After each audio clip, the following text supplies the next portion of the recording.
बलिदान दिवस पर आयोजित इस कार्यक्रम में इतने सारे आचार्य और विद्वान प्रेजेंट हैं, उनको मैं वंदना करता हूँ।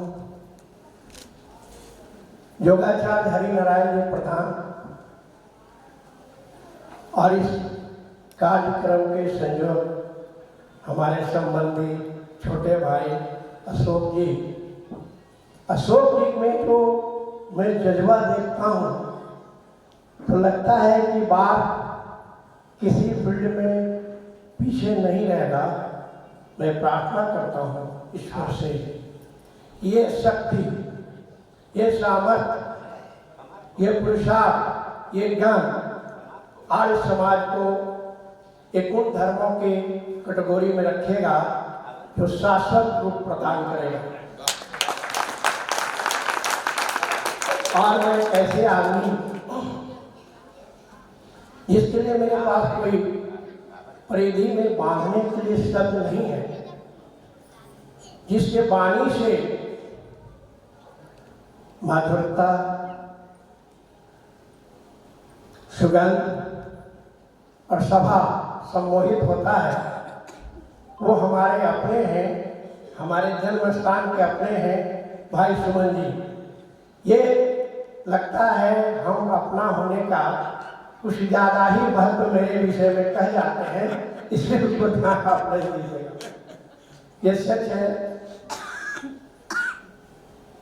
कि आपने मुझे मुख्य अतिथि के रूप में जो सम्मान दिया, मुझे काफ़ी खुशी हुई।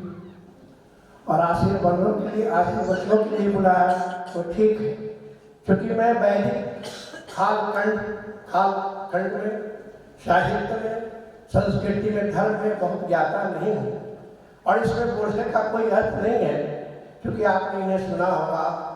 आज समाज के विषय में काफ़ी जानकारी प्राप्त हो गई है, तो कुछ आशीर्वचन ही देना मेरा उचित होगा। जन्म से लेकर आज तक जो परिवार का संस्कार, संस्कृति, धर्म अपने जीवन में, एजुकेशन में, क्रिश्चियनिटी, मानव साहित्य, मानव विज्ञान, जीव विज्ञान का अध्ययन करने का मौका लगा है। धर्म से तो मैं हिंदू हूँ, ये गौरव है कि मैं हिंदू हूँ, उस धर्म को मानता हूँ। लेकिन जैसे जैसे बुद्धि आगे बढ़ती है तो रीजनिंग का स्टार्ट होता है कि आपको क्या करना उचित है, क्या करना उचित है। कुछ परिस्थितियाँ, कुछ धर्म, कुछ काल आपको दिशा देता है। मैं विशेष रूप से नहीं जाऊँगा, समय कम है, आप सबको बोलना होगा, मुझे सुनना होगा। मैथमेटिकल फिलॉसफी में तो लोग साइंस के स्टूडेंट रहे होंगे, संयोग से मैं मैथमेटिक्स का भी स्टूडेंट था और जीव विज्ञान का भी स्टूडेंट था। तो आगे जो मैथमेटिकल फिलॉसफी है कहता है कि दो सीधी रेखा अनंत में मिलती है, लेकिन अनंत आज भी रहस्य है। अध्यात्म और विज्ञान जहां मिलेगा वही ब्रह्म होगा, मेरा मानना है। क्योंकि आप आचार्य हैं, बहुत ज्ञान है, आपके कसौटी पर खड़ा उतरे मैं नहीं जानता। और इस ब्रह्म का ये ब्रह्मांड भी अज्ञे है। वेदों में कहा है ज्ञान अज्ञात अज्ञे, ये अज्ञे है। और इस अज्ञे ब्रह्मांड का, ब्रह्म का एक ब्रह्मांड है, वो भी आज अज्ञे है। इस अज्ञे ब्रह्मांड का एक छोटा सा प्लेनेट, ग्रह पृथ्वी, इसकी बहुत सारी चीजें भी अनसुलझी हुई हैं। तो सत्य कहाँ ये ढूंढना मुश्किल है, लेकिन जो चीज मानी गई है उसको एक्सपेरिमेंट में नहीं लाइए, उसको स्वीकार करके आगे बढ़े, तो आप प्रगति के रास्ते पर जाएंगे। धर्मशास्त्रों के अनुसार इस पृथ्वी पर 84 लाख योनि है, लाइक डिफरेंट ग्रेड। उसमें मनुष्य भी एक है, मानव भी एक है, लेकिन सब 3 चीज बड़ी कॉमन है। आप देखिएगा, मैं जीव वैज्ञानिक रहा हूँ, ह्यूमन साइंटिस्ट का डॉक्टर भी है, हम शरीर की सारी क्रियाओं को जानते हैं। तो 3 चीज वेरी कॉमन: आहार, निद्रा, मैथुन। पर प्रकृति को अगर देखें, विचार करें, तो ये चीज बाकी एक्सेप्ट मैं मनुष्य, ये 3 चीजें को प्रकृति कंट्रोल करती है। जैसे आप उदाहरण बच्चे ले, प्रजनन के लिए खास ऋतु है, एक खास समय है, मेल फीमेल रहते हैं, कोई किसी को डिस्टर्ब नहीं करता। लेकिन मनुष्य को प्रकृति कहिए, निराकार ईश्वर कहिए, ज्ञान दिया, ज्ञान, यह हथियार दिया और मन, जिससे ये 3 चीजों को बाकी चीजों के साथ कंट्रोल करे, व्यवस्थित करे। अगर इसको व्यवस्थित में नहीं करेंगे तो ये तीनों चीज बिगड़ जाती है और ह्यूमन लाइफ नहीं रह जाता है, विकम में नहीं होता। और समाज इस बात को विचार को समझा, और धर्म की बात कही होगी कि धर्म इस पर अंकुश लगाएगा। जैसे उदाहरण स्वरूप ले लीजिए कि मन हो रहा है, घुड़सवार ज्ञान है, लेकिन आप इच्छित स्थान पर नहीं जा सकते हैं जब तक उसको आप संचालित नहीं करिएगा, एक दिशा नहीं दीजिएगा। और यही धर्म वो लगाम है जो आपको इच्छित स्थान पर पहुंचाए। तो धर्म क्या है भाई? तो बहुत विवेचनाएं हैं, लेकिन लगता है मुझे भी कि धर्म वो समाज की व्यवस्था है जो धारण योग्य हो। भगवान कृष्ण ने तो कुछ दुष्टाही धर्म की विवेचना की है, और ये धर्म की उत्पत्ति कब हुई, कैसे हुई, अपाचार दोनों का डिस्कशन का विषय है। लेकिन मेरा मानना है कि मनुष्य जब जन्मा होगा और समाज साथ रहने की प्रवृत्ति को लगाया होगा, तो समाज को व्यवस्थित करने के लिए कुछ बातों को सोचा होगा, तो धर्म का कंसेप्ट बढ़ा होगा। धर्म कोई हार्ड मटेरियल नहीं है, एक कंसेप्ट है, एक धारणा है समाज को, जो किसी समूह को संस्कार, संस्कृति और दिशा प्रदान करता होगा। आप वैदिक महोत्सव मना रहे हैं,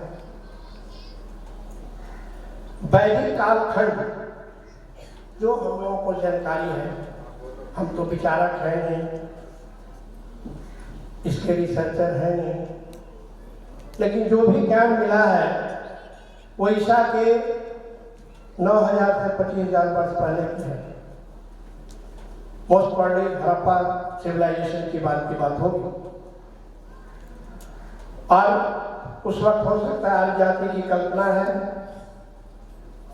कि उन्होंने समाज को व्यवस्थित रहने के लिए एक धर्म को अपनाया होगा, एक कंसेप्ट को दिया होगा जो वैदिक धर्म के नाम से चला होगा, जिसके कारण वैदिक सभ्यता हुई होगी, वैदिक संस्कृति होगी। अब यह कहना मुश्किल है कि पहले संस्कार आया, ये संस्कृति आया, लेकिन कहीं कहीं संवारने में जो कंसेप्ट धर्म का रहा होगा उसका विशेष उस पर प्रभाव रहा। और वैदिक धर्म के नजदीक ही कहीं सनातन धर्म या हिंदू धर्म घूमता है। वैदिक धर्म सनातन धर्म के विषय में सभी कहते हैं कि ये शाश्वत है, ये न शुरू मालूम है न अनंत मालूम है, ये रिसर्चर्स का विषय है। लेकिन हिंदू धर्म ये बहुत ही पुराना माना जाता है। मैं जो समझता हूँ वैदिक धर्म और जो बेसिक डिफरेंस हिंदू धर्म में रहा होगा, उसमें वैदिक धर्म एक निराकार ब्रह्म की कल्पना करता है, सर्वव्यापी है, सब जगह है। मैं बचपन में सत्यनारायण भगवान की कथा सुनता था। पंडित जी कहा करते थे सत्यनारायण भगवान कैसे हैं, दिखाई नहीं देते हैं पर सब जगह पड़ जाते हैं, मुंह नहीं है कि सब कुछ खा लेते हैं, कान नहीं है सब कुछ सुन लेते हैं, जीवा नहीं स्वाद लेते हैं। इसी तरह के कंसेप्ट है आर्यों का रहा होगा, जो वैदिक धर्म जिसके कालखंड में चर्चा होती है। तो ये धर्म और हिंदू धर्म में क्या लगा, आप सभी ज्यादा जाने तो सुना और समझा। इसमें 33,000 देवताओं की कल्पना है। सोचिए कितना विरोधाभास है। समाज के लोग किस देवता की पूजा करें, किस पंथ को माने, ये कठिन विषय हो जाता है। और आप रामायण में पढ़े होंगे तो तुलसीदास जी ने शैव और वैष्णव की लड़ाई के लिए समाप्त करने के लिए बड़ी अच्छी बात लिखी है। शिव द्रोही मम दास कहावा, जो नर मम सबने नहीं भावा। राम ये कहते हैं कि शिव और वैष्णव काफी लड़ाई होती है। जो शिव का भक्त नहीं है वो मेरा भक्त नहीं हो सकता। एक मिलावट की सोच समझदारी थी। हमको लगता है वैदिक धर्म में वैसा ही था। हिंदू धर्म की जो कुछ रैशनैलिटी के आगे बातें उठी, जिसमें बाल विवाह था, सती प्रथा दी, स्त्री को वेद नहीं पढ़ना है, विधवा विवाह नहीं होना है, ये सब कृतियों को कुछ लोगों ने सोचा होगा और मेरी समझ से सोचा देखा बहुत होगा, रिएक्ट कोई नहीं किया होगा या समाज को सुधारने की दिशा किसी ने नहीं ली होगी। मेरे समझ से एक आदमी आता है, एक महापुरुष आते हैं जिसे महर्षि स्वामी दयानंद सरस्वती कहते हैं। हिंदू समाज की कुरीतियों को रोकने के लिए सब बात समझ के उन्होंने दिशा प्रदान करने का आंदोलन चलाया और आज समाज की स्थापना उन्होंने 1875 में किया। आज समाज की कुछ बातें 1872 में भी आराम के नजदीक हुई थी और उन्होंने बहुत सारे नियम बनाए। शायद मोट 10 नियम प्रमुख हैं जो आपके किताब सत्य प्रकाश में मिलेगा। मैं भी देखूंगा, पढ़ने का मौका नहीं है, नहीं मिला था। मैं उस रैशनैलिटी पर जा मैं कल कुछ सोचता हूँ तो जैसे महर्षि दयानंद की बातें कितनी अच्छी, कितनी सामयिक लगती है, जिसके पैर में कोई भी विचार नहीं है और यहीं पर आज समाज की स्थापना होती है। बार में 2 बार आज समाज के फंक्शन हुए हैं, मैं गया हूँ, लेकिन आज जो आप लोगों को मैं देख रहा हूँ तो लगता है कि बाल समाज, आज समाज अपने असली पद की तरफ बढ़ रहा है, जिसे देश का निर्माण होगा, समाज का निर्माण होगा, हिंदुत्व की तरफ बढ़ेगा। ये मेरा मानना है। देख के खुशी हो रही है आपके साथ अपना विचार शेयर करके। इसी संस्था से जुड़े स्वामी सदानंद जो एक सन्यासी थे, जैसा सुमन जी ने बताया, स्वतंत्रता संग्राम के सेनानी भी थे और कांग्रेस से जुड़े हुए थे। लेकिन जो तुष्टीकरण की नीति थी कांग्रेस की, जो आज भी चली जा रही है, जो देश के लिए 2 मिनट बाद में बात करेंगे, उससे संतुष्ट नहीं थे और उन्होंने कांग्रेस से अपना संबंध तोड़ा। सुमन जी ने बताया हो या आचार्यों ने बताया हो उनकी हत्या क्यों हुई? क्योंकि उन्होंने हिंदू शुद्धिकरण की एक संस्कृति चलाई थी और तुष्टीकरण के आगे आवाज बुलंद किया था। शायद मेरे समय से उनकी हत्या आज के दिन हुई, जो एक हिंदू समाज को संगठित स्वतंत्रता सेनानी और देश को दिशा देने वाले थे। आज ये बलिदान दिवस है उनका, तो उनको सच सच नमन करता हूँ। और आज समाज को भी इस कार्यक्रम के लिए इन सारे लोगों को भी और मैं नमन कर रहा हूँ जो उनके बलिदान दिवस को अपना रहे हैं। एक राष्ट्र की गरिमा, एक मर्यादा तभी होती है जो अपने राष्ट्र के लिए बलिदान करने वाले को याद करता है। मुझे याद रख रहा था सेकेंड वर्ल्ड वॉर में जब कोहिमा तक चाइनीज सोल्जर आए, मैं पॉलिटिक्स में जाना नहीं चाहता हूँ, लेकिन दुख हो रहा है आज बलिदान दिवस पर हमारे कुछ नेताओं के विषय में सोच के, जिन्हें बहुत सम्मानित करते हैं। ये सम्मान के लायक है कि नहीं, हो सकता है कल के ये विवेचना का विषय हो, भाषण का विषय हो, रिसर्च का विषय हो। एक नेता नाम लेना नहीं चाहता हूँ। सुभाष चंद्र बोस की आर्मी को क्या कहा, ये जैपनीज आर्मी है और हम भारतीय सैनिक को उसका मुकाबला करना चाहिए। लेकिन एक्चुअली वो इन्वेजन तो था, राष्ट्र लिबरेशन के लिए था सुभाष चंद्र बोस। दुख होता है। और जापान जब लिबरेट हुआ तो किसी जापानी को ये कहने की जरूरत नहीं पड़ी, जो नेता थे कोहिमा से उनकी अस्थि को ले जाके मडोरा सम्मानित किया था। लेकिन शायद हम भारतीयों में क्या ये विडंबना है, एक आदमी को 10 आदमी गलत हो सही हो तो कह दिया उसी को हम नेता मानते हैं। हमें शायद ये विचार शक्ति नहीं है कि हम सत्य को परखें। सत्य की विचार शक्ति आप उत्पन्न करिए। आप आज समाज के सदस्यों को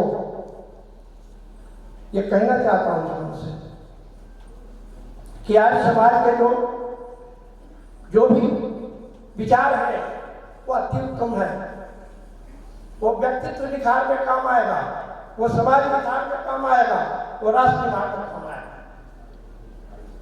मैं एक बात कहना चाहता हूँ, यहाँ भोला जी हमारे नए पार्षद हैं, उनकी धर्मपत्नी पालना है और यहाँ भी देख रहा हूँ काफी नारी शक्ति मौजूद है, तो खुशी हो रही है। आज समाज का कैसे बढ़ेगा? यहाँ नारी शक्ति प्रबल हो जाती है, वो देश वो समाज कभी मर नहीं सकता। इसलिए नारियों का सम्मान आज समाज में काफी हुआ है। आप पढ़िए, देखिए, सोचिए। There comes a time in the life of every man and nation to decide something. Is the brave represent while cowards are time. ये आज समाज को, व्यक्ति को, राष्ट्र को आज समझने का वक्त आ गया है। जिस मोड़ पर ये देश है इस मोड़ पर ये समाज है। अगर आप नहीं सुधरे तो राष्ट्र का भविष्य क्या होगा, आपका भविष्य क्या होगा, कहना मुश्किल है। आप पढ़िए आज समाज को, मैं जो थोड़ा मोड़ा जानता हूं, आप नहीं जानते हैं। वो कौन थे? सदानंद जी सन्यासी थे, आज समाज कहते हैं। जान क्यों गई? राष्ट्र की बात।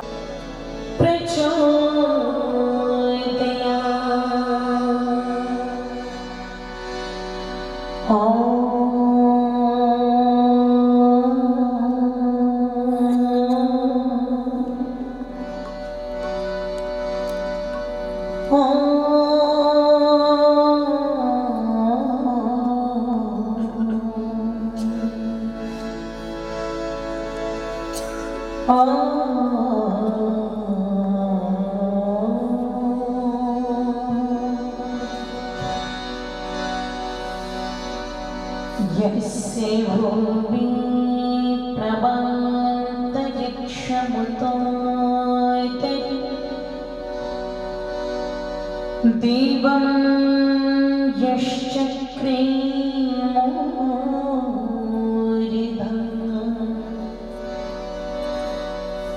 तस्मै ज्येष्ठाय ब्रह्मणे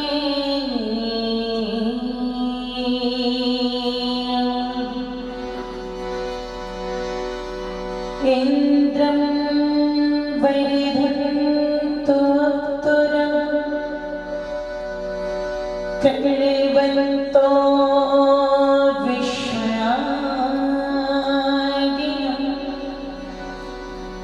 अपरन्तो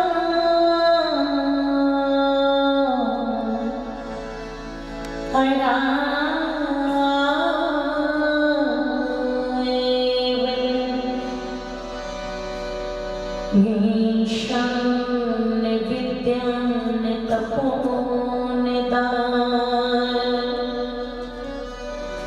ज्ञानं निशीलं नगुणोनिधे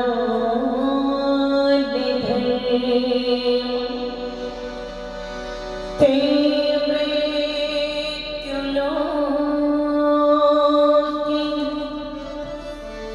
भुवि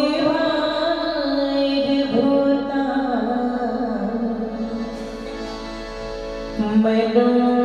मनुष्यरूपे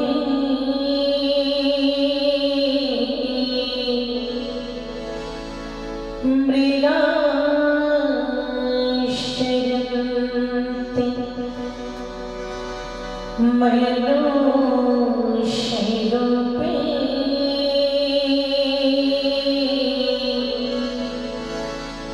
मृगाश्चरन्ति मनुष्यरूपे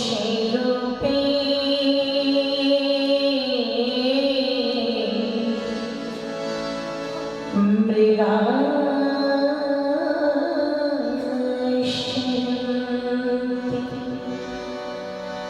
ॐ शान्ति शान्ति शान्ति।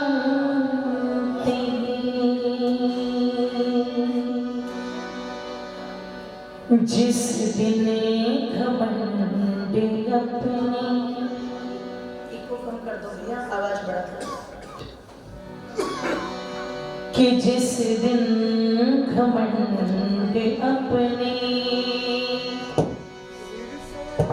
सर से उतार देगा, उस दिन तुझे विधाता, उस दिन तुझे विधाता अनमोल प्यार देगा। जिस दिन घमंड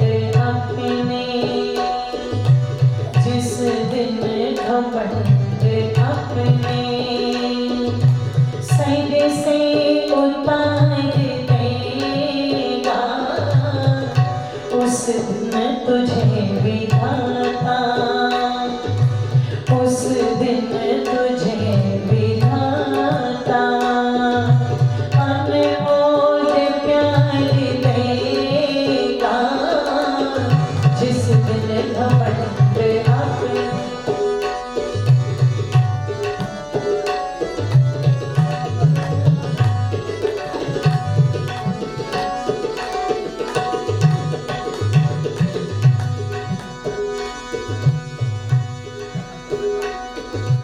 उसके समान जग में दाता न और कोई, उसके समान जग में दाता न और कोई, देने पे जब वो आए, देने पे जब वो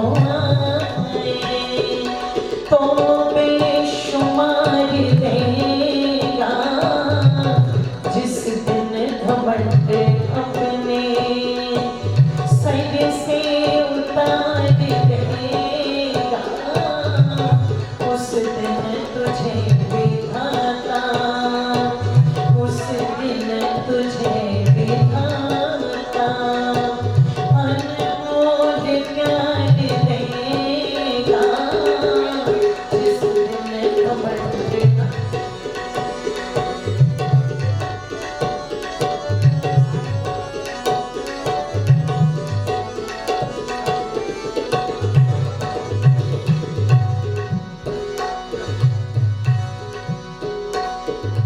भगवान छोड़ साथी इंसान को बनाया, भगवान छोड़ साथी इंसान को बनाया, सुख में दिया था जिसने, सुख में दिया था जिसने, दुख में भी साथ देगा, जिस दिन घमंड अपने सर से उतार देगा, उस दिन तुझे विधाता, उस दिन तुझे विधाता अनमोल प्यार देगा,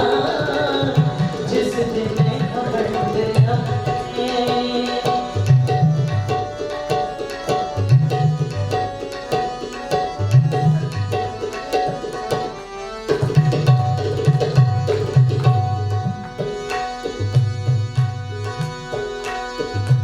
अंतिम समय कहाँ किए, अंतिम समय कहाँ की, नेकी कमा तो लेकिन, अंतिम समय कहाँ की, नेकी कमा तो लेकिन, उस पल पथिक कोई ना, उस पल पथिक कोई ना, जीवन उधार देगा, उस पल पथिक कोई ना, जीवन उधार देगा, जिस दिन घमंड अपने, जिस दिन घमंड अपने सर से उतार देगा, उस दिन तुझे विधाता, उस दिन तुझे विधाता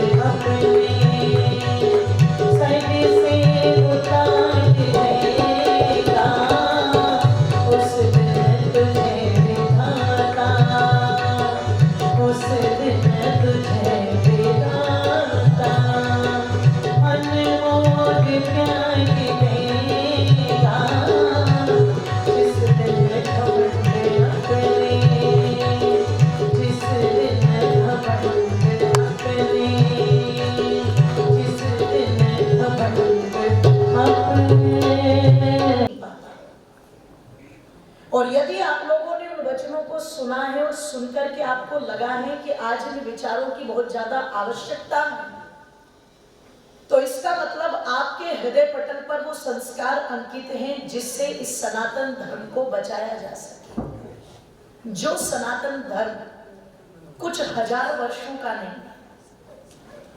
मैं निवेदन कर दूं, जब हम प्रतिदिन यज्ञ पर बैठते हैं, ध्यान दीजिएगा सभी और मेरे साथ जुड़ने का प्रयास करना। जिस समय हम यज्ञ पर बैठते हैं तो यज्ञ का जो भी ब्रह्मा होता है वो आपको संकल्प पाठ कराता है, यजमानों को संकल्प पाठ कराता है। और उस संकल्प पाठ में बोला जाता है ओम तत्सत श्री ब्रह्मणो द्वितीय प्रहरार्धे वैवस्वत मनवंतरेष्ट विंशति तमे कलियुगे कलि प्रथम चरणे जम्बू द्वीपे भरतखंडे आर्यावर्त देशांतर्गते बिहार प्रांते, है ना, जो आपका जनपद है बाढ़ नगरे, ये सब बोला जाएगा। और फिर क्या बोला जाएगा?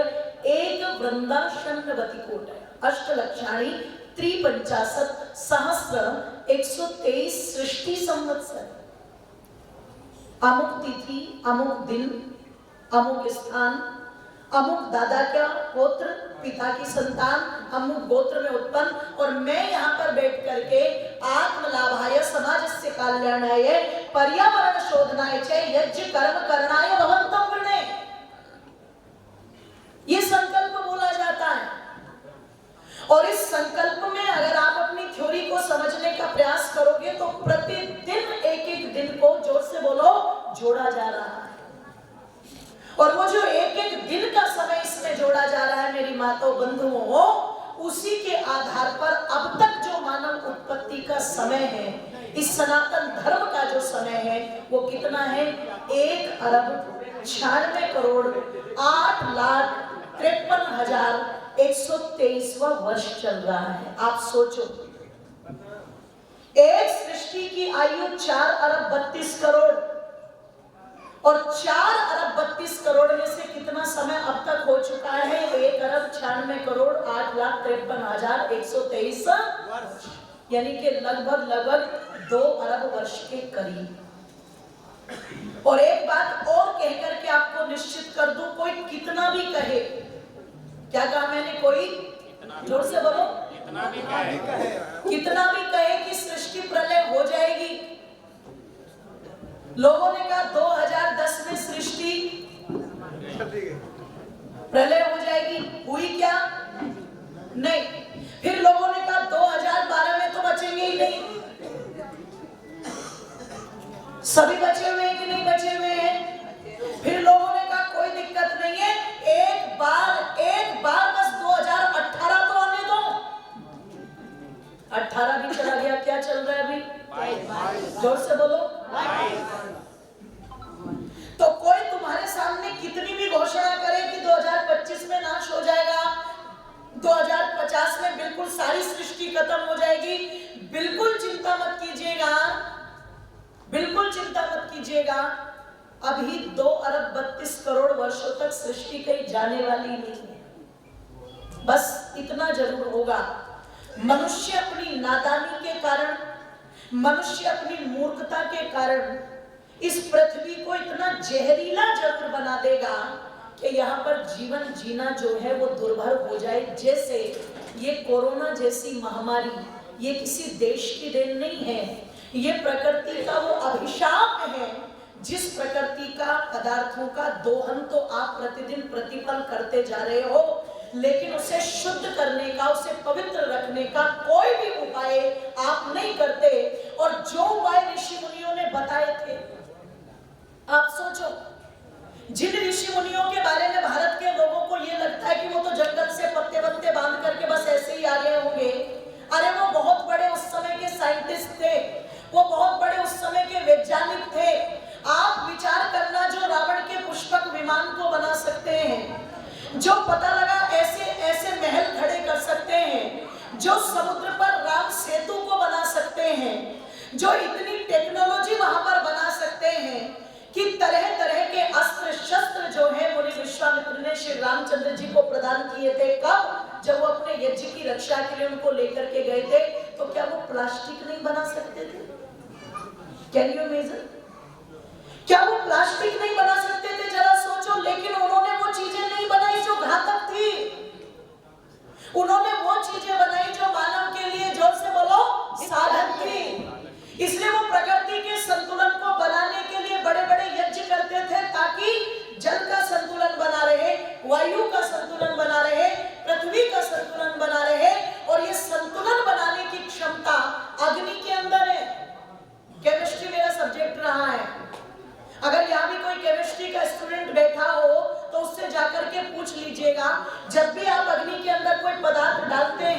तो उसी प्रकार की गैसें जो होती है उनका ट्रांसफॉर्म होता है वहां से, और वही सूक्ष्म होकर के जब वायु में मिल जाती हैं तो वही चीजें फिर दूर दूर तक फैलती हैं।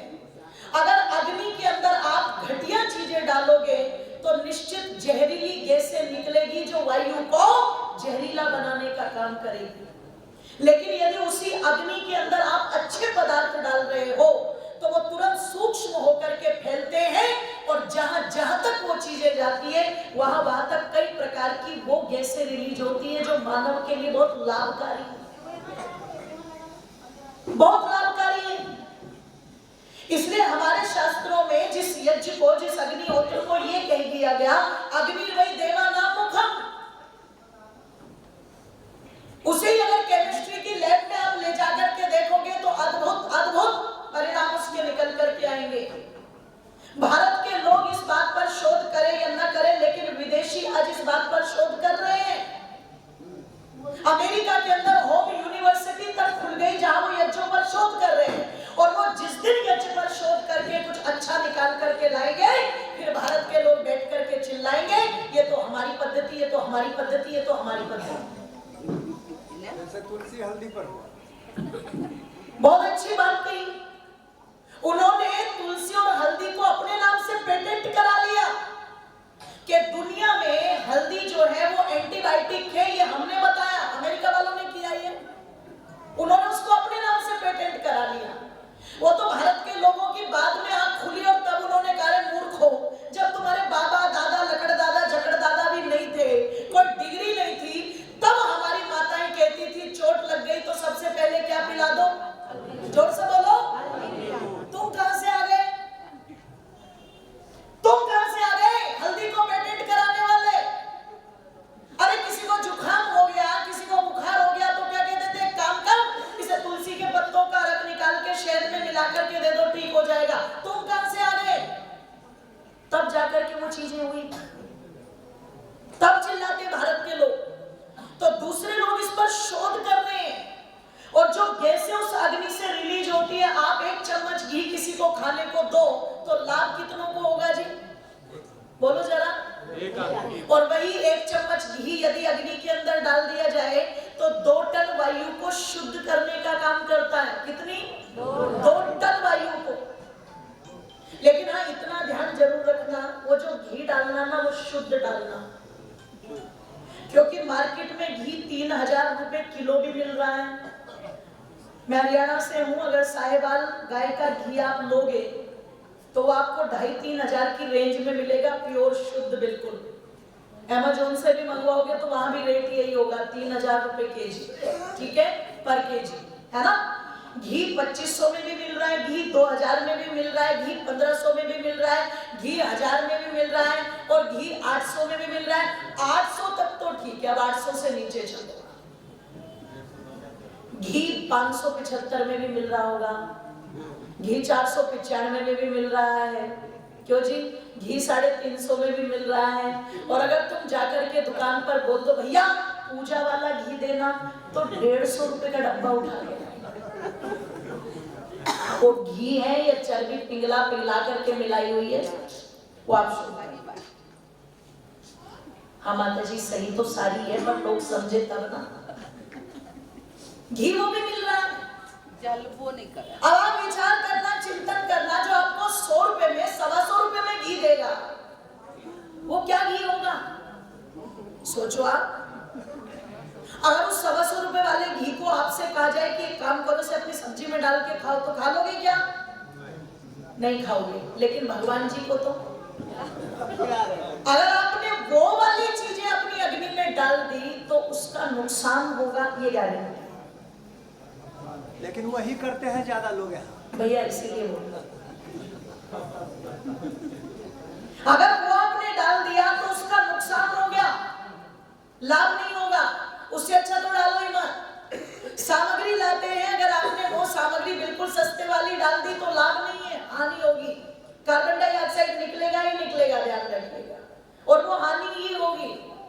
इसलिए ऋषि दयानंद कितने सावधान थे, उन्होंने लिखा सुगंधित, मिष्ट, पौष्टिक और रोगनाशक 4 प्रकार के पदार्थ डालना। अब लोगों ने कहा पौष्टिक डालो, तो एक ने क्या किया, बादाम का जो अंदर वाला हिस्सा था वो तो खुद खा गया, और जो छिलके छिलके थे वो कहाँ डाल दिए। आइए हमारे मध्य में पूज्य स्वामी जी विद्यमान हुए, एक बार जोरदार करते हैं। बोलिए सत्य सनातन वैदिक धर्म की। ध्यान दीजिएगा, उसने वो अंदर वाला जो हिस्सा था वो तो डाल दिया, अपने आप खा लिया, और बाहर वाला हिस्सा कहाँ डाल दिया जी? बोलो। तो पता लग गया बादाम डाले हुए। बादाम नहीं है, क्या डाला हुआ है? छिलका। इससे कार्य मूर्ख, ईश्वर को धोखा देने वाले, देवताओं का अपमान करने वाले। कितने देवता बताए थे अभी? जोर से बोलो। अगर 33 करोड़ देवता आ जाएंगे ना बाढ़ वालों, तो तुम्हारी टंकियों में अनाज के दाने नहीं मिलेंगे। ध्यान, वो 33 करोड़ नहीं है, वो 33 प्रकार के देवता है। कोटि शब्द का अर्थ करोड़ भी है और कोटि शब्द का अर्थ प्रकार। वो आपको यज्ञ में बताया भी है। 33 प्रकार के देवता है, 33 करोड़ नहीं। ठीक है ना? निवेदन आप लोगों के मध्य में कर रही थी, इससे कहा कि तुम कर क्या रहे हो? अरे जो अंदर वाला हिस्सा था वही तो पौष्टिक था, वो डालना था। तुम उसे खुद खा गए और तुमने बाहर वाला डाल दिया। इसने कहा कोई दिक्कत नहीं, अब की बार अंदर वाला ही डालूंगा। ये छुआरे लेकर के आया।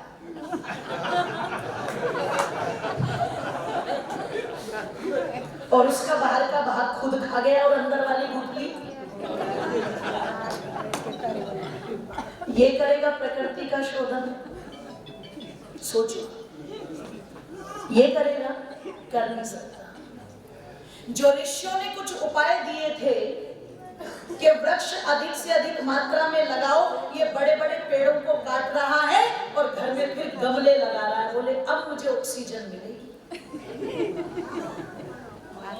बड़े बड़े वृक्षों को काट करके गमले लगाए जा रहे हैं कि अब मुझे ऑक्सीजन मिलेगी। निवेदन कर दो आप लोगों के मध्य में, मेरी माताओं बंधुओं, इस पर विचार करना, चिंतन करना कि यदि इस प्रकार की महामारियां पनप रही हैं तो ये कहीं ना कहीं इसी मनुष्य के बिगड़े हुए स्वरूप के कारण से, जिसने प्रकृति के पदार्थों का दोहन किया लेकिन उसे शुद्ध करने का कोई भी उपाय बोलो नहीं। और अगर कोई उपाय नहीं किया गया तो निश्चित ही प्रकृति जहरीली तो होगी, जीवन तो यहाँ पर मुश्किल होगा। और कोई व्यक्ति सोचे कि कोई दिक्कत नहीं है जी, एलोन मस्क ने योजना बना रखी है कि वो 2035 तक मनुष्य को मंगल तक पहुंचा देगा। तो ध्यान रखना, अगर एलोन मस्क 2035 तक मंगल तक पहुंचाएगा तो उसमें हमारा और तुम्हारा नंबर आने वाला नहीं है। उसमें दुनिया के 10% वो लोग आएंगे जिनके पास में धन की, पैसे की कोई कमी, जोर से बोलो, उन लोगों का नंबर आएगा। वो पहुंचेंगे वहां तक, हमारा और आपका नंबर नहीं आएगा। तुम सोचो कि जाकर के पटना से फ्लाइट की टिकट ले लिया, ट्रेन की टिकट ले ली तो ऐसे ही पहुंच जाएंगे ना। वो अरबपति खरबपतियों के लिए सुविधा है। और मैं तो कहती हूं, अगर इतनी बिगड़ी हुई मानसिकता का ये मनुष्य मंगल पर जाएगा तो ये मंगल पर जाकर के भी दंगल करेगा ही करेगा। अगर तुम ये धरती पर रह करके अपनी मानसिकता को सुधार लो और थोड़ा सा वेद की, ईश्वर की आज्ञा को मान लो, ऋषियों के सिद्धांत को अपने जीवन का अंग बना लो, यज्ञ आदि की परंपरा को अपने घरों में करना आरंभ कर दो, तो देखो मंगल पर तो दंगल हो सकता है, लेकिन जहां तुमने दंगल कर रखा है यहां पर तुम्हारे कार्य बदलते ही मंगल जरूर हो जाएगा। इस बात की पूरी गारंटी, इस बात की पूरी गारंटी है। इसलिए जिन लोगों ने कहा अब सृष्टि प्रलय होगी, अब होगी, अब होगी, अब होगी, ये 2-4 हजार का सिमटा हुआ, कोई इतिहास नहीं है लोगों कि जिसको हम कहते जी 2000 साल पहले मानव सभ्यता शुरू हुई, 9000 साल पहले मानव सभ्यता शुरू हुई। नहीं, प्रतिदिन संकल्प बोला जा रहा है तो एक एक दिन उसमें जुड़ रहा है। और उसी गणना के आधार पर जिसको महर्षि दयानंद जी ने गणित ज्योतिष का नाम दिया है। कई बार आर्य समाज में इस बात पर जब चर्चा आती है तो लोगों को लगता है आर्य समाज शायद ज्योतिष को नहीं मानता। आर्य समाज उस फलित ज्योतिष को तो नहीं मानता कि तेरे भाग्य में ये होगा, ये होगा, ये होगा, लेकिन आर्य समाज गणित ज्योतिष को मानता है। और गणित ज्योतिष का महत्व हमारे जीवन के अंदर कितना है, ये आपको जानने की आवश्यकता है। आज मैं उस ओर नहीं जानना चाहती, इसलिए इस विषय पर चर्चा भी नहीं कर रही। वो कितना महत्वपूर्ण विषय है, जानना चाहिए, प्रत्येक व्यक्ति को जानना चाहिए। अभी तो मैं इतना निवेदन कर दूं आप लोगों के मध्य में कि जो ये हमारी संस्कृति है, जो ये हमारी सभ्यता है, जो ये हमारी मान्यताएं हैं, ये लगभग 2 अरब वर्ष से निरंतर चली आ रही है। और ये चली तो इसकी विशेषता कितनी बड़ी होगी, बाढ़ वालों जरा चिंतन करिएगा कि इतने लंबे काल तक, चाहे सतयुग रहा हो, चाहे त्रेता रहा हो, चाहे द्वापर रहा हो, या फिर कलयुग का आरंभ तक रहा हो, इतने लंबे काल तक एक छत्र चक्रवर्ती साम्राज्य अगर पूरी दुनिया पर किसी देश के राजाओं ने किया, तो बता सकते हैं किस देश के राजाओं ने किया? जोर से बोल दीजिए। आर्यावर्त। दबी हुई आवाज में क्यों बोल रहे हैं? आर्यावर्त। इतना तो पता होगा ना आप लोगों को। एक छत्र चक्रवर्ती साम्राज्य पूरी दुनिया के अंदर अगर रहा है, तो वो इसी आर्यावर्त भूमि के लोगों का रहा है, इसी भारतवर्ष की भूमि के लोगों का रहा है। आपने नहीं सुना होगा अमेरिका का राजा उस समय का महाभारत काल का बब्रुवाहन, और उसका दुनिया में डंका था, नहीं सुना होगा आप लोगों ने। चीन का राजा उस समय का भगवत, उसका पूरी दुनिया के अंदर डंका था, आप लोगों ने नहीं सुना होगा। जिसे गंधार कहा जाता है, उस समय गांधार कहा जाता था, गांधार का राजा पूरी दुनिया के अंदर डंका बजा दिया हो, ऐसा नहीं सुना होगा। उठाइएगा महाभारत को। आज नासा के वैज्ञानिक भी बाइबल पढ़े या ना पढ़े, कुरान पढ़े या ना पढ़े, लेकिन हमारे ग्रंथों को पढ़ने में जरूर लगे हुए हैं, क्योंकि वहां से बहुत जानकारियां मिल रही है। जब आप महाभारत को उठा करके देखेंगे तो आपको वहां पर अमेरिका भी मिलेगा, जिसे पाताल लोक कहा जाता था, और लोग कहते हैं कोलंबस ने खोज कर दी, है ना। कोलंबस की तो पीढ़ियों का नामो निशान भी नहीं होगा तब से है वो सारी व्यवस्थाएं। तो चाहे उस समय कोई भी राजा रहा हो, वो सबके सब राजा आए कहां? भारत में। किस जगह पर? भारत के अंदर आए, जहां पर महाराज युधिष्ठिर अपना राजसू यज्ञ कर रहे थे, जिसे उत्तर प्रदेश के अंदर बरनावा नाम के स्थान से जाना जाता है। वहां पर चल करके सब विदेशी राजा, और वो किस लिए आए थे? वो इसलिए आए थे कि जब आपके मगध का राजा कौन था? जरासंध, बहुत ताकतवर सम्राट, कंस का ससुर, 2 कन्याएं थी जरासंध की, अस्ति और प्राप्ति, दोनों का विवाह कंस के साथ किया हुआ था। और कहते हैं जब कंस का वध श्री कृष्ण ने कर दिया, तो जरासंध तब से ही खार खा करके बैठा था, इस कृष्ण को मारूंगा जरूर। जब युधिष्ठिर महाराज ने कृष्ण जी के सामने अपने चक्रवर्ती सम्राट बनने की जिज्ञासा प्रकट की, तो कृष्ण ने एक ही बात कह दी थी, चक्रवर्ती राजा तो बन जाओगे, लेकिन जरासंध के रहते ये चीज संभव नहीं है। और तब आप सब जानते, अर्जुन और भीम और कृष्ण तीनों के तीनों स्नातक बनकर के, ब्राह्मण बनकर के आए थे। और कहते हैं जरासंध के जीवन की एक विशेषता थी कि यदि कोई गुरुकुल का ब्रह्मचारी, कोई स्नातक, कोई ब्राह्मण आधी रात भी आ जाए, तो जरासंध उससे तब भी जाकर के मिलता था। इतना सम्मान स्नातकों का करता था। आप सोचो, अच्छे लोगों की बात तो छोड़ो, यहाँ के दुष्ट प्रवृत्ति के लोग भी गुरुकुल के ब्रह्मचारियों का और विद्वानों का इतना सम्मान करते थे। वहां पर बड़ी सूझबूझ के साथ में जरासंध का वध कराया, और युधिष्ठिर महाराज का राज्यसूत यज्ञ सफल बनाया, जिसमें सब विदेशों के राजा थे। और उन सब विदेशों के राजा में आप देखोगे, तलवार की नोक पर रख करके उनको झुकाया नहीं, जैसे आज रशिया यूक्रेन को झुकाने में लगा हुआ है। युद्ध बंद तो नहीं हुआ ना अब तक, निरंतर चल रहा है। हमारे देश के लोगों ने अगर पूरी दुनिया पर राज किया बंधुओं, आपको जानना चाहिए वो तलवार की नोक पर नहीं किया, वो चाकू की नोक पर नहीं किया, वो लोगों को मार मार करके नहीं किया। अगर पूरी दुनिया पर राज किया है भारत के लोगों ने तो तब किया है जब उनके मन में सभी भूमंडल वासियों के प्रति एक भाव पैदा होता था। और वो भाव क्या था? वसुधैव कुटुंबकम, ये सारी की सारी वसुधा हमारा क्या है? परिवार। वो सबको अपना भाई मानते थे, अपनी गुणवत्ता के आधार पर पूरी दुनिया पर राज किया। कब तक? जब तक लोग वेद धर्म के अनुसार चलते रहे, वैदिक मान्यताओं के अनुसार चलते रहे, तब तक।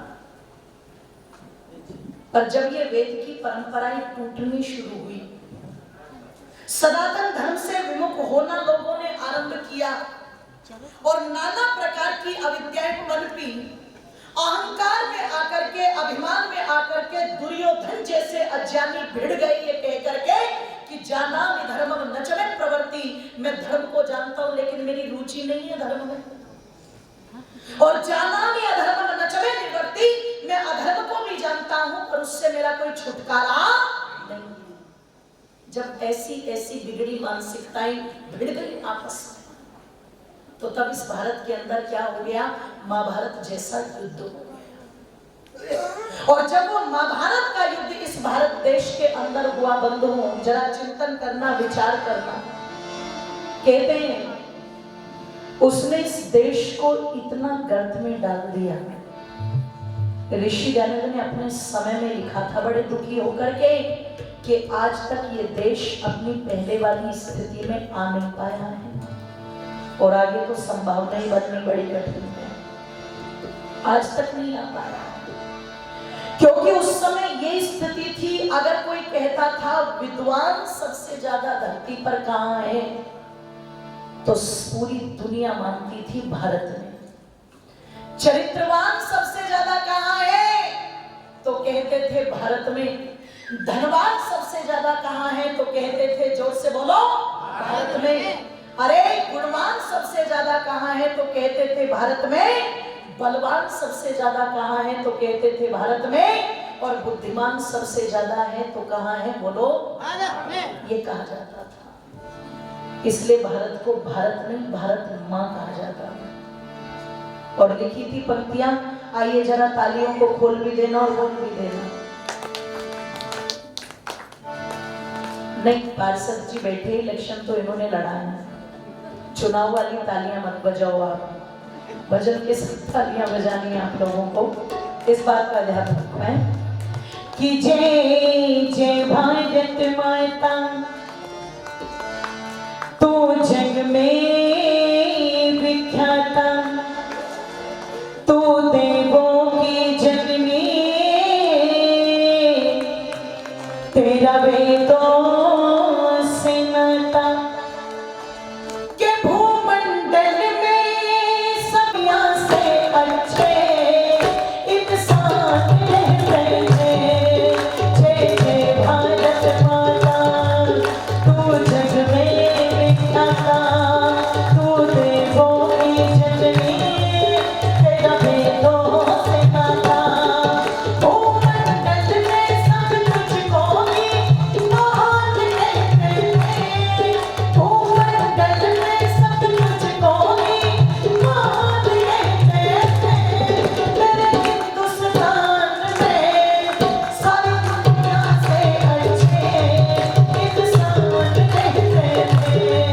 जय जय भारत माता, तू जग में विख्याता, तू देवों की जननी, तेरा वेदों से नाता।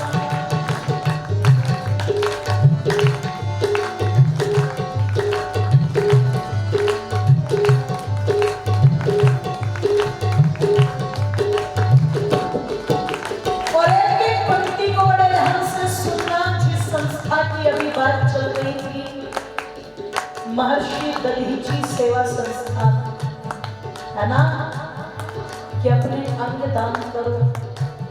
और लोगों जरा विचार करो, ये परंपरा कोई आज की परंपरा थोड़ी ना है, 2, 4, 5 हजार वर्ष पुरानी परंपरा थोड़ी ना है। कब से चली आई ये परंपरा? तो लिखा पहली पंक्ति में मैंने क्या,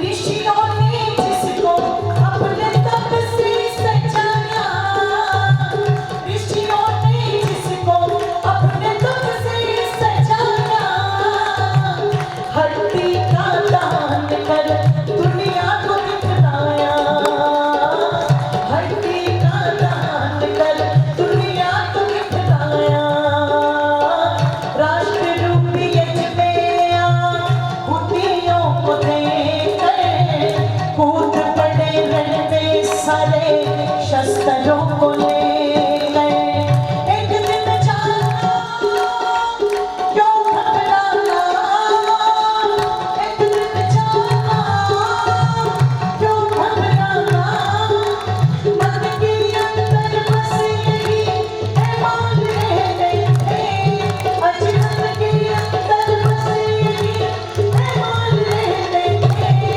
मेरे हिंदुस्तान में सारी दुनिया से अच्छे इंसान रहते हैं।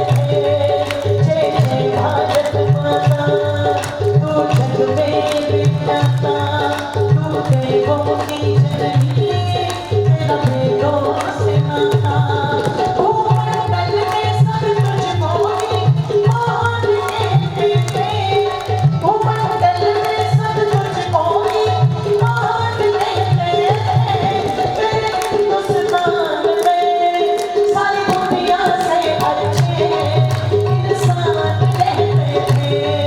जय जय भारत माता, तू जग में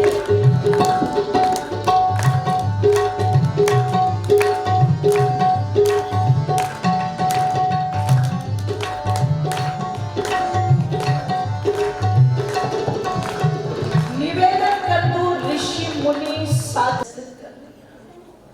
जो पवित्र था उसे अपवित्र माना, और जो अपवित्र था उसे, जो नित्य था उसे अनित्य माना, और जो अनित्य था उसे नित्य माना। आप सोचो, इस प्रकार की अविद्याएं जब पनपी तो नाना प्रकार की कुरीतियां, नाना प्रकार के पाखंड, नाना प्रकार के अंधविश्वास और नाना प्रकार के संप्रदाय बने।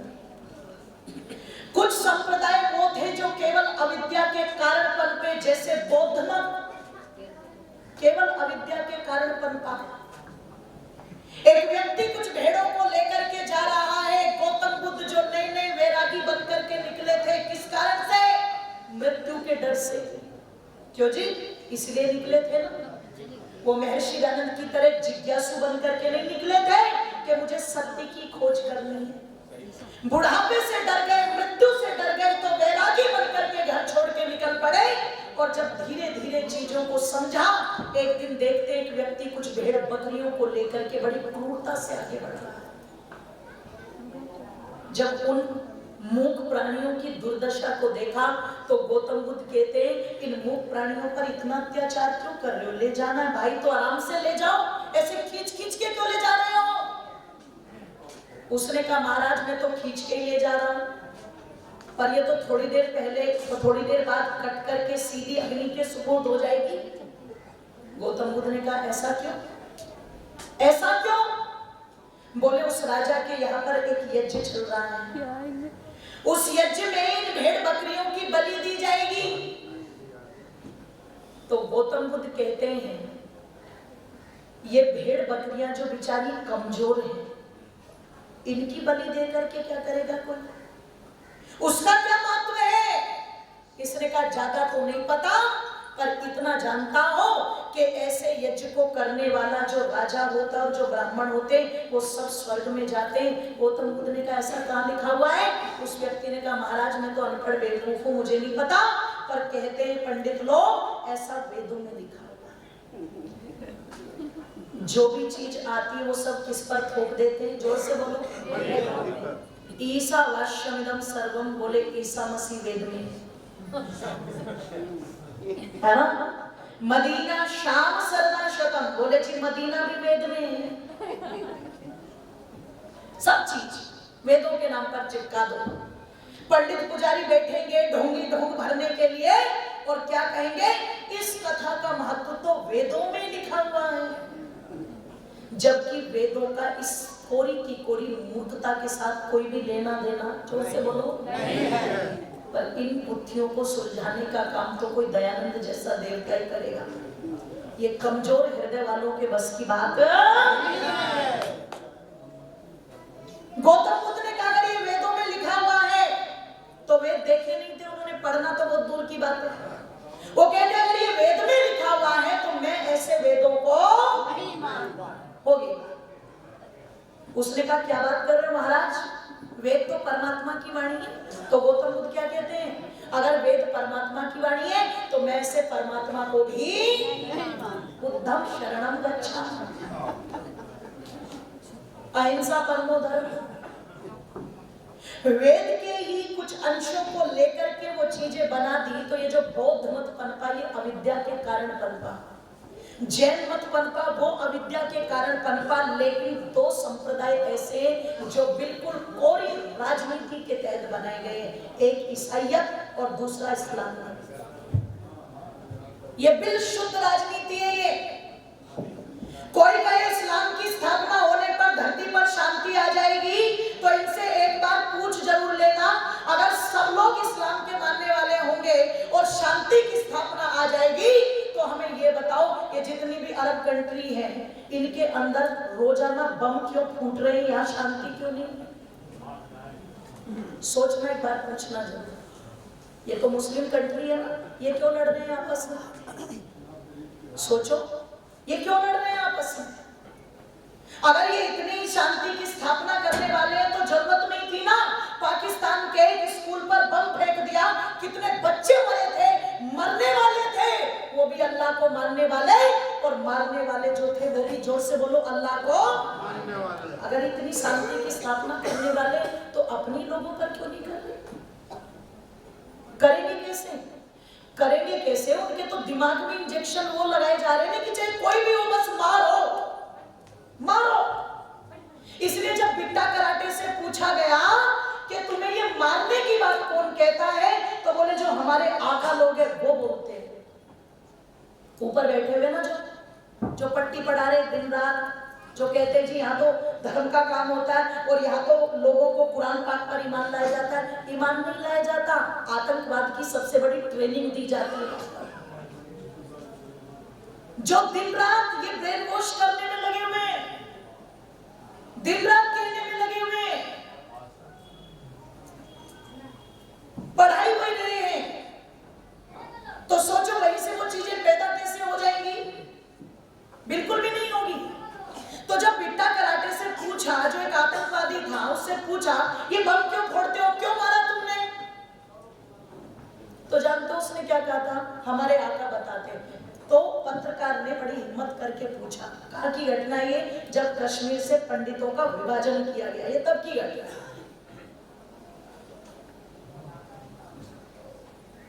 पत्रकार ने बड़ी हिम्मत करके पूछा, अगर वो तुमसे कहेंगे कि ये तुम्हारी बहन है इसे मारो, तो जानते हो क्या उत्तर दिया था उसने? मारना। बहुत इजीली, एकदम नॉर्मल, बिल्कुल फेस, मतलब उसे कोई दुख नहीं था ये कहते समय, उसकी आंखों में कोई शर्म नहीं थी ये कहते समय। अगला सवाल पत्रकार ने फिर किया, अगर मां को मारने का कहेंगे तो that is the fact point, मार देंगे। बिल्कुल एकदम यही बोला उसने, इसी टोन में बोला। ऐसे बैठा हुआ है और पत्रकार पूछ रहा है अगर मां को मारने को कहे तो बोले मार दे। जो मां को नहीं छोड़ सकता, बहन को नहीं छोड़ सकता, वो किसी दूसरे पर दया दिखाएगा, आपको लगता है? बोलो नहीं, बिल्कुल नहीं। इसी चीज को समझते हुए महर्षि दयानंद ने शुद्धि आंदोलन की बात की थी। ने ले आओ वापस, लाकर के इनके अंदर से जहर खत्म कर दो। जैसे जैसे अर्जुन ने तीर मार करके भीष्म पितामह के अंदर का अधर्म समाप्त कर दिया था, जो भीष्म पितामह हस्तिनापुर की भरी सभा के अंदर द्रौपदी की लाज नहीं बचा पाए थे, वो भीष्म पितामह अंतिम समय में धर्म का उपदेश डाल रहे थे और द्रौपदी ने पूछा था, आज तो धर्म की बड़ी बड़ी बातें कर रहे हैं दादा भीष्म, पर उस समय ये धर्म कहाँ चला गया था? तो भीष्म जी ने यही बात कही थी, बेटी उस समय मैंने दुर्योधन के राज्य का दूषित खाया था। जो तोतों की तरह बैठे हुए ना और उन्हें पाठ पढ़ाया जा रहा है, शिकारी आएगा, जाल बिछाएगा, दाना डालेगा और तुम फंसना नहीं, ये तोतों की तरह ही रखते हैं वहां पर। ऋषि दानव ने समझा था इस चीज को, इसलिए कहा था इन तोतों को वहां से निकालो इनको वहां से, इन्हें लाओ अपने में। ये अपने में आएंगे तो कम से कम बहुत बड़ा परिवर्तन समाज के अंदर कर पाएंगे। आज गुजरात के अंदर रोजड़ इतनी बड़ी संस्था है, मैं तो कहती हूँ आर्यों की तीर्थ स्थली है। अरे उस तीर्थ स्थली में जो तपस्वी बैठे थे स्वामी सत्यपति जी महाराज, उनका जन्म एक मुस्लिम परिवार में हुआ, पर परमात्मा की कृपा देखो, वैदिक धर्म में दीक्षित होकर के स्वामी जी ने पता नहीं कितने शिष्य तैयार कर दिए, कितना उपकार आर्य जाति पर।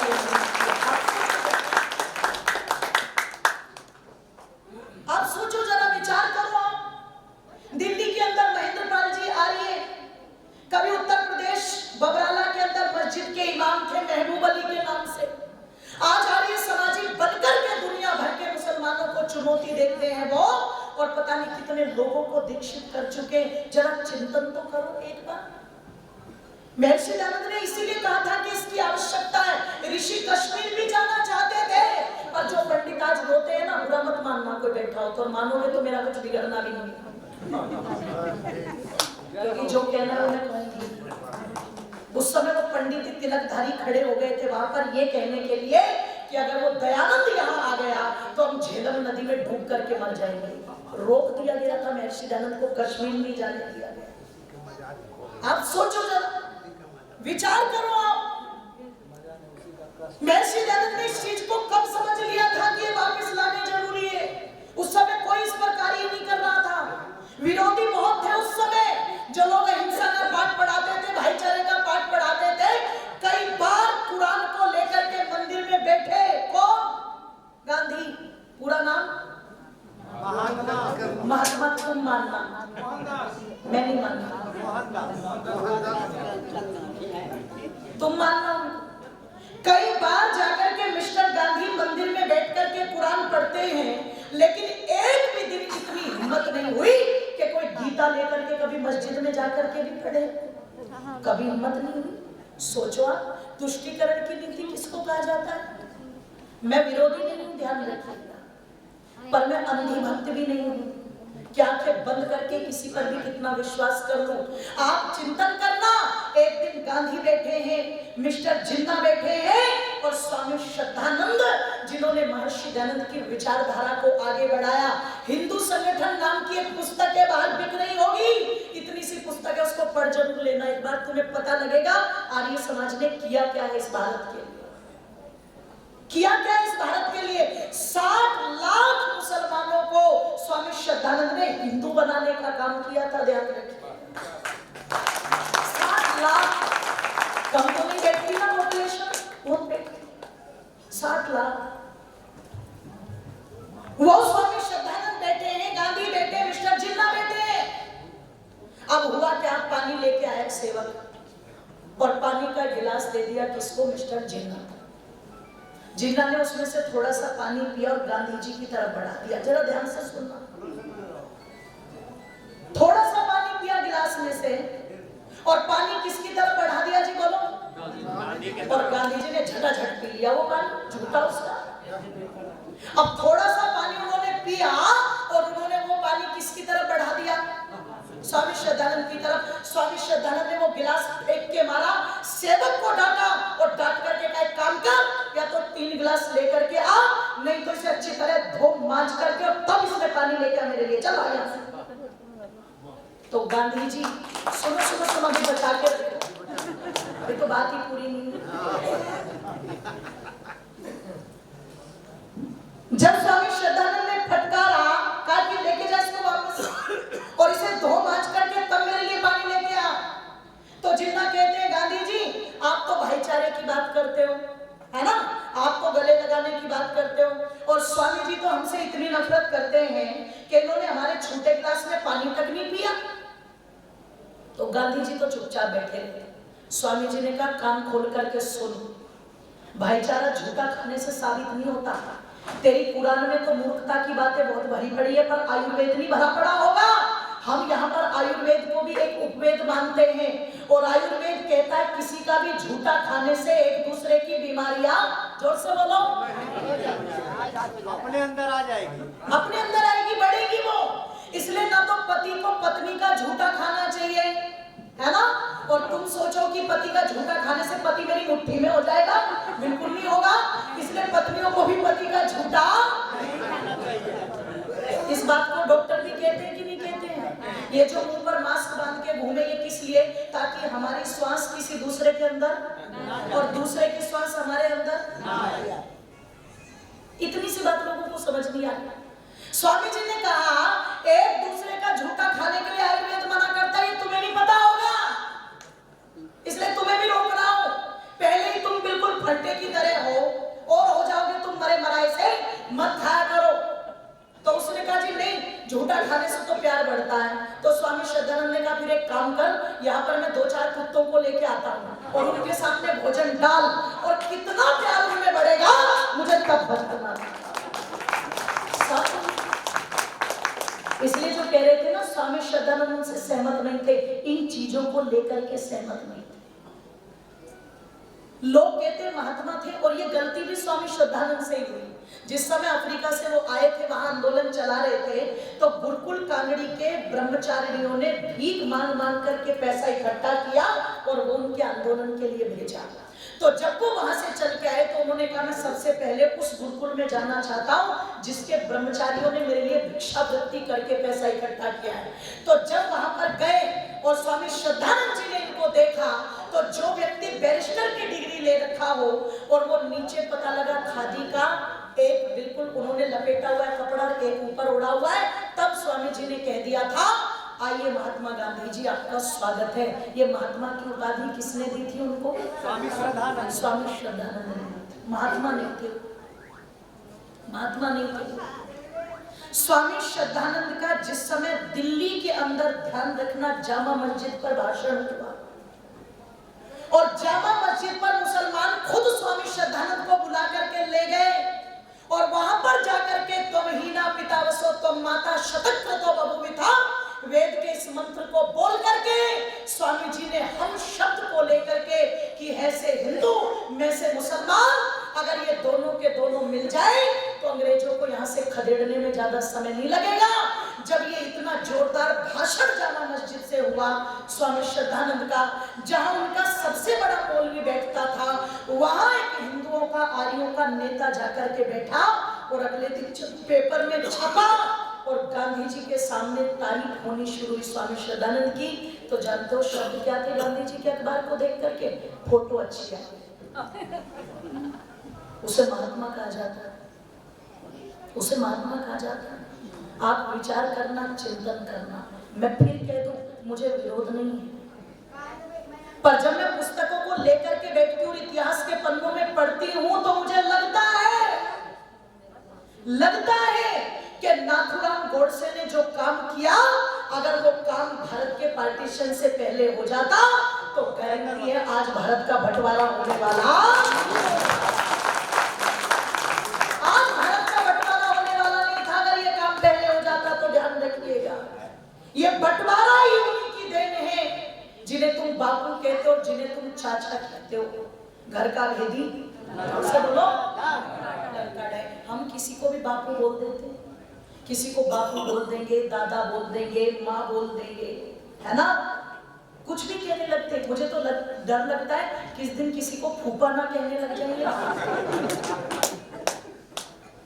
सोचो आप, स्वामी श्रद्धानंद ने ये अभियान चलाया तो गांधी जी को वो भी चीजें खलती थी, बार बार विपरीत बयान देते थे अखबारों के अंदर स्वामी श्रद्धानंद के खिलाफ। और जिस दिन स्वामी श्रद्धानंद की मृत्यु हुई, अब्दुल रशीद नाम का वो बिगड़ी हुई मानसिकता, ये कहकर के कि मैं तो शुद्धि करवाने आया हूं, और स्वामी श्रद्धानंद को मिटा दिया इस जमाने से। और जब ये खबर पेपर में छपी, तहलका मचा, तो सोचना लोगों महात्मा जी क्या बोले कि अगर अब्दुल रशीद ने भले ही चाहे स्वामी जी को मारा हो और भले ही चाहे मुझे मार दे, मेरे मुंह पर थूक दे, पर तब भी मैं अब्दुल रशीद को अपना भाई ही कहूंगा। ये शब्द थे। आप सोचो, ये देश किन्होंने बिगाड़ा और ये देश किन्होंने बचाया, आप सब समझ सकते हैं, सब समझदार हैं। इसलिए कह दूं कि आदि में थी श्रद्धा जिनके, अंत में आनंद था, कि आदि में थी श्रद्धा जिनके, अंत में आनंद था, धीर वीर सन्यासी वो स्वामी श्रद्धानंद था, धीर वीर सन्यासी वो स्वामी श्रद्धानंद था।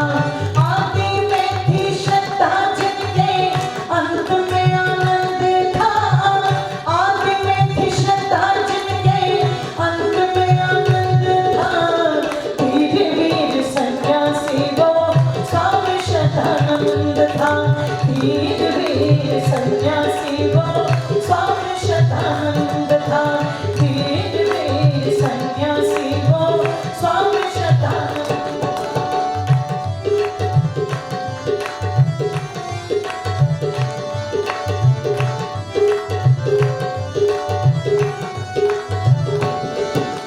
और लोगों, जिस समय पता लगा वकील थे, नाम था मुंशीराम, जीवन के अंदर सब प्रकार की बुराइयां थी, पर कहते ना बिन सत्संग विवेक ना होई।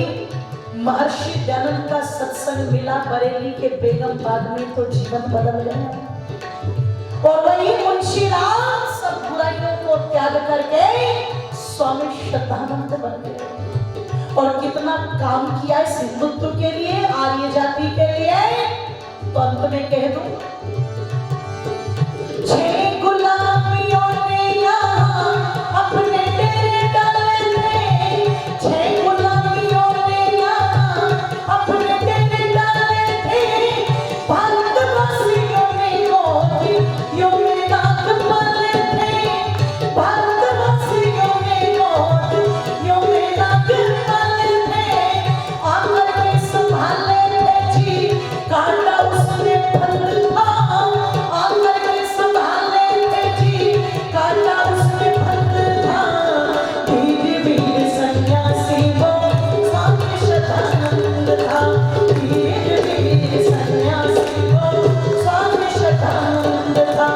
आदि में थी श्रद्धा जिनके, अंत में आनंद था, आदि में थी श्रद्धा जिनके, अंत में आनंद था, धीर वीर सन्यासी वो स्वामी श्रद्धानंद था, धीर वीर सन्यासी वो स्वामी श्रद्धानंद था, धीर वीर सन्यासी।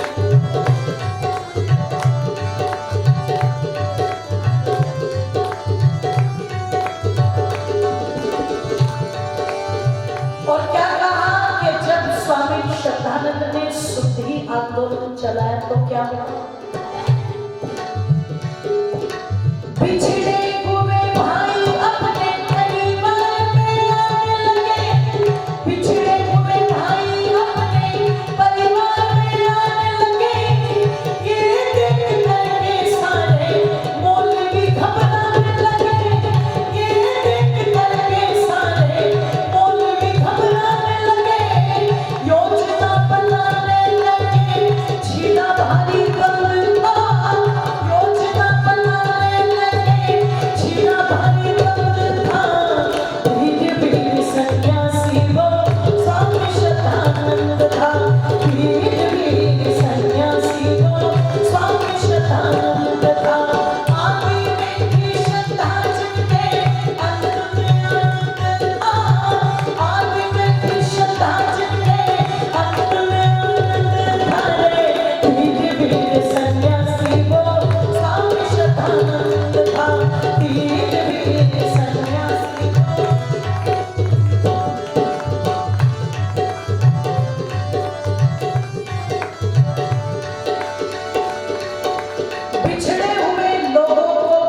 इस हिंदू धर्म में, वैसे हिंदू तो क्या कहें, शुद्ध तो आर्य हैं पर प्रचलन में आ गए,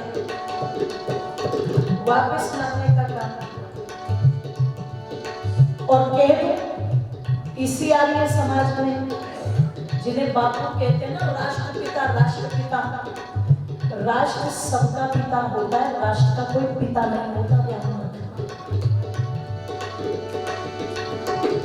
जिनको कहते हैं राष्ट्रपिता, उनका अपना बेटा हीरालाल गांधी एक मुस्लिम लड़की से विवाह करने के चक्कर में मुसलमान हो गया, और जब मुसलमान बनकर के चला गया तो गांधी जी की पत्नी कस्तूरबा रोने लगी और रो करके कहती है मुझे अपना बेटा वापस चाहिए। तो जरा सोचो, जिन्हें आंदोलन के भगवान माना जाता है, वो गांधी जी क्या कहते हैं कि कस्तूरबा तेरे बेटे को लाना मेरे बस की बात नहीं है, मेरे बस की बात नहीं है। अगर तेरे बेटे हीरालाल को कोई वापस ला सकता तो वो केवल और केवल आर्य समाज ला सकता है, और किसी भाई के लाने में ताकत नहीं।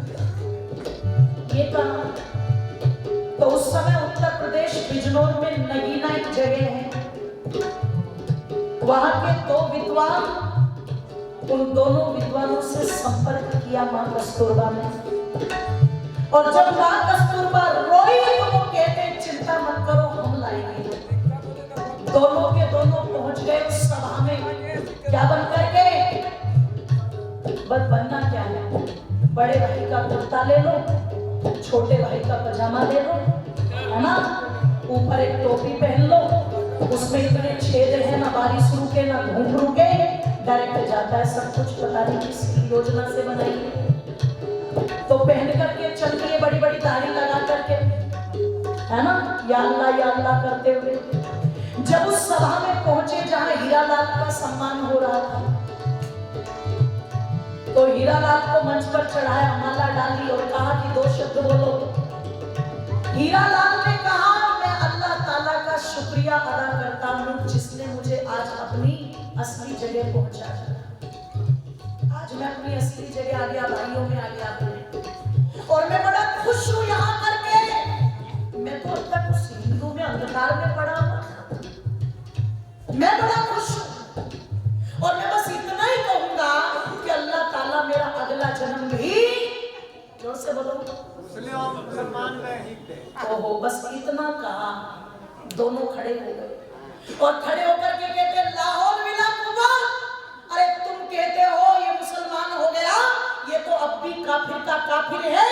अरे भाईजान, हमारी कुरान तो पुनर्जन्म को मानती नहीं, और ये पुनर्जन्म की बात कर रहा है, काफिर कहीं का। बस इतना कहा, मुसलमानों ने लात घूंसे मार के नीचे डाल दिया। सब उसका हमारे यहाँ तो भरता चलता है, आपके यहाँ तो लिट्टी चोखा चलता है ना, तो बस ये सोच लो लिट्टी चोखा बना करके चलती है सब। वे दोनों के दोनों आए उसके पास और आकर के बोले कि मियां कैसी रही। हीरालाल ने कहा पहले तो मेरी हड्डी तोड़वा दी, अब मुझसे पूछ रहे हो कैसी रही। अरे बोले जिनके लिए तू अपना सब कुछ छोड़ करके आया था, देख मेरे एक बात कहने पर तेरी हालत क्या करती, चल वापस। हीरालाल तुरंत तैयार हो गया, गलती हो गई, चलो बस मुझे शुद्ध कर दो, ले चलो वापस, ले चलो वापस। जिस लड़की से निकाह हो चुका था उस लड़की से भी कहा बेटी अब तू मान ले। उस लड़की ने कहा देखो मुझे कोई लेना देना नहीं है, अगर ये अपने धर्म में वापस जा रहे तो मैं इन्हीं के साथ में ही चलूंगी, मैं भी हिंदू बन करके चलूंगी। ये आर्य समाज की ताकत थी कि मूल तो लौटाया ही लौटाया, पर मूल के साथ साथ ब्याज भी लौटाया। आर्य समाज की ताकत थी, लेकिन लोगों अच्छाई सहन नहीं होती कुछ लोगों को, इसलिए वो स्वामी शतानंद जैसे देवता मिटा दिए। किसने? तो बस अंतिम पंक्ति, सिर फिरे रशीद ने शुद्धि के बहाने से, सिर फिरे रशीद ने शुद्धि के बहाने से, प्रेम देवता को घातक गोली के निशाने से, प्रेम देवता को घातक गोली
बोलिए सच्चे सनातन वैदिक धर्म की धीर वीर सन्यासी गोस्वामी श्रद्धानंद था। आइए, जिस वैदिक संस्कृति को बचाने के लिए हमारे महापुरुषों ने अपने प्राणों की आहुति दे दी, इस वैदिक संस्कृति के प्रति हम क्या कर सकते हैं, हमारा क्या कर्तव्य है, इस पर विचार करो आर्यों, और एकजुट होकर के आगे बढ़ो। ध्यान रखना, संगठित होकर के आगे बढ़ो, है ना। ये कुछ बातें मैंने आप लोगों के मध्य में रखी, आप सभी ने बड़े ध्यानपूर्वक सुना है। मैं हृदय की गहराइयों से अपने प्रधान जी का, हरिनारायण जी का